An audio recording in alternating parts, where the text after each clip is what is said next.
Nah, yang kelima yang mungkin nggak pernah kita bayangkan adalah akan terjadi shutdown of modern technology. Teknologi modern ini berhenti aktif, Pak, berhenti beroperasi. Kayak besi itu nanti akan jadi lengket.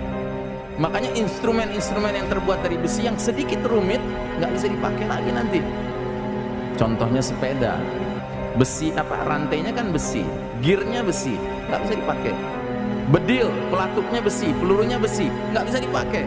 Tidakkah kita menyadari sekarang ketiga perkara itu sudah lengkap?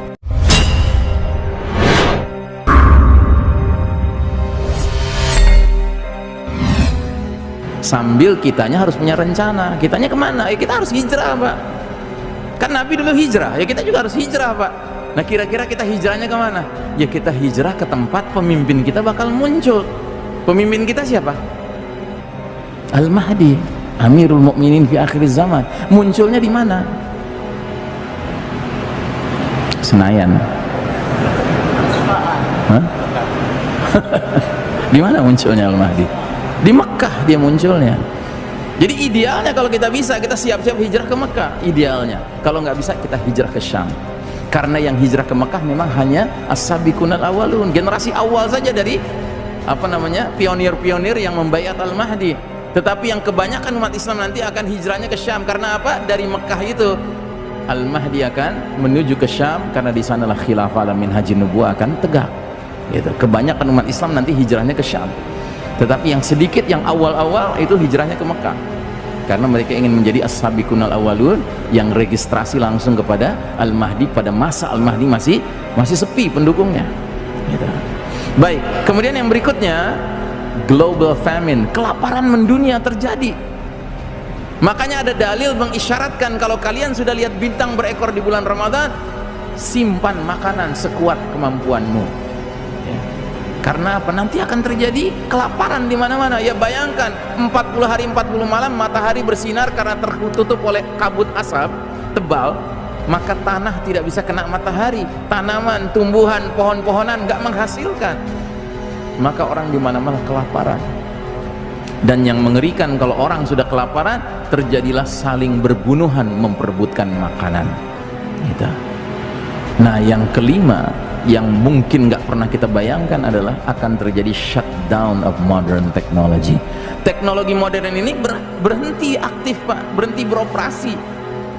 Bagaimana penjelasannya? Ya bayangkan batu besar, Pak, bergerak dengan kecepatan puluhan ribu kilometer per jam, bergesekan dengan udara, tentu menimbulkan induksi besar-besaran yang orang barat katakan akan terjadi fenomena EMP, electromagnetic pulse.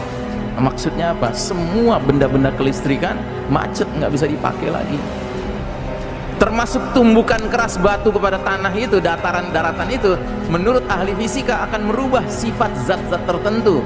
Kayak besi itu nanti akan jadi lengket. Makanya instrumen-instrumen yang terbuat dari besi yang sedikit rumit nggak bisa dipakai lagi nanti.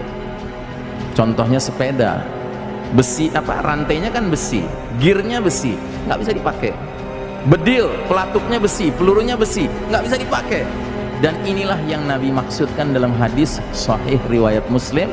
3 kali Nabi sebutkan di hadapan para sahabat, wa'udtum min haitsu bada'tum, wa'udtum min haitsu bada'tum, wa'udtum min haitsu bada'tum. Kalian akan kembali kepada kondisi seperti sedia kala. Kalian akan kembali kepada kondisi seperti sedia kala. Kalian akan kembali kepada kondisi seperti sedia kala. Para sahabat mendengar hadis ini nggak ngerti. Kenapa nggak ngerti? Karena mereka tidak pernah hidup dengan komputer, nggak pernah hidup dengan handphone, nggak pernah hidup dengan listrik, dengan mobil, motor, pesawat udara. Mereka nggak ngerti. Kita yang hidup di era teknologi canggih sekarang ini membaca hadis ini bisa membayangkan, oh ini maknanya akan terjadi setback of civilization, peradaban bakal mundur ke belakang lagi.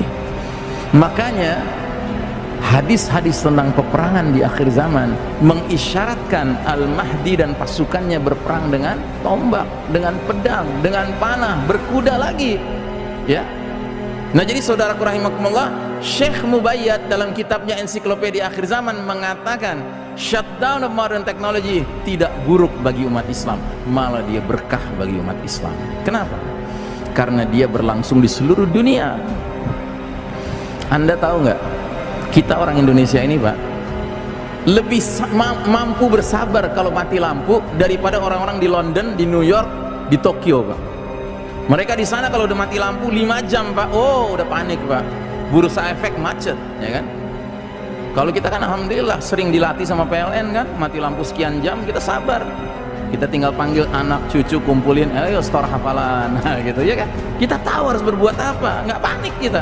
Nah, jadi Syekh Mubayyad mengatakan shut down modern technology, it's not bad for the Muslims, it's good for the Muslims, bagus malah buat umat Islam. Kenapa? Karena begitu dia terjadi, umat Islam bisa istirahat.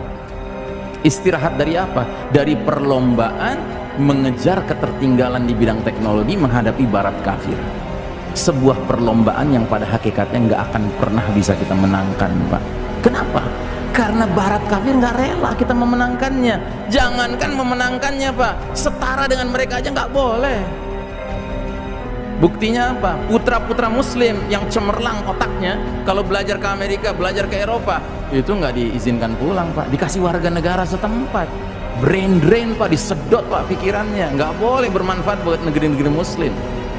Kalau ada sebuah negeri muslim punya gagasan bikin pembangkit tenaga listrik nuklir, wow, dipersulit, Pak, termasuk PBB mempersulit gitu. Kenapa? Mereka nggak mau negeri muslim maju di bidang teknologi. Akhirnya apa yang Allah lakukan? Allah shutdown aja teknologi ya. Kalau sudah di shutdown, Pak, kita dengan barat kafir menjadi setara, Pak. Jadi 0-0 situasinya. Dan kalau sudah seperti itu, Pak, kaedah orang Betawi baru boleh kita pakai, Pak. Lo jual, gue borong, gitu, ya kan? Dengan catatan kitanya latihan, Pak, persiapan. Nah, persiapannya apa? Ya diantaranya laksanakan hadis Nabi yang sudah kita dengar dari dulu. Didiklah anak kalian memanah, berkuda, berenang. Ini hadis bakal berlaku, Pak, nanti, Pak. Dan jangan kita sok-sok modern dalam menafsirkan hadis ini. Ustadz, itu maksudnya bukan benar-benar memanah, Ustadz, belajar nembak. Oh sorry, nggak ada hadisnya tuh Al-Mahdi pakai M16, pakai AK-47, nggak ada gitu. Ustadz, itu bukan benar-benar berkuda, Ustadz, belajar bawa tank, belajar bawa jet gitu kan, nggak ada tuh hadisnya. Isa alaihissalam nanti turun naik Phantom, naik Stealth gitu, nggak, diantar malaikat. Nah, jadi saudaraku rahimakumullah, ya, inilah yang harus kita antisipasi dalam waktu dekat ini. Kita nggak tahu kapan waktu itu akan terjadi, tapi kalau melihat perilaku manusia hari ini, Pak, tampaknya azab Allah is very close, sudah sangat dekat, Pak. Karenanya kita harus mempersiapkan diri dan keluarga kita, ya, untuk menghadapi situasi huru-hara akhir zaman yang di satu sisi mengandung banyak kesulitan-kesulitan, tapi di lain sisi bersamaan dengan kesulitan itu ada kebaikan, ada busyra, ada kabar gembira. Apa itu? Hadirnya pemimpin kita dan berpindahnya kita ke babak kelima, ya. Ini yang harus kita sadari, Pak, bahwa ajaran Islam adalah ajaran yang menginginkan kita ini optimis dengan kabar-kabar gembira, tapi nggak sampai melupa menjadi lupa daratan. Kita harus ingat untuk dapat kabar gembira itu ada kesulitan-kesulitan yang harus kita hadapi. Dan jangan cuma ngeliat kesulitan-kesulitan sehingga kita jadi pesimis, padahal ada kabar gembira di balik kesulitan-kesulitan itu yang harusnya membuat kita optimis. Inna ma'al usri yusran, inna ma'al usri yusran. Bersama kesulitan ada kemudahan. Bukan sesudah kesulitan, Pak, ada kemudahan. Tidak, bersama kesulitan ada kemudahan. Makanya ketika Nabi berbicara tentang kabar gembira Al-Mahdi, Nabi menggunakan kalimat ubasyirukum bil mahdi yub'atsu fi ummati.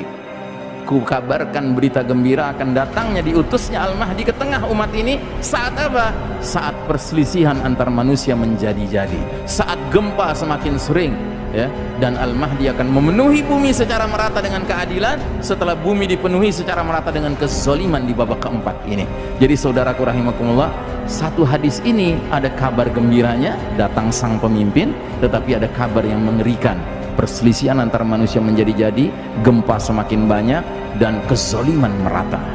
Tidakkah kita menyadari sekarang ketiga perkara itu sudah lengkap?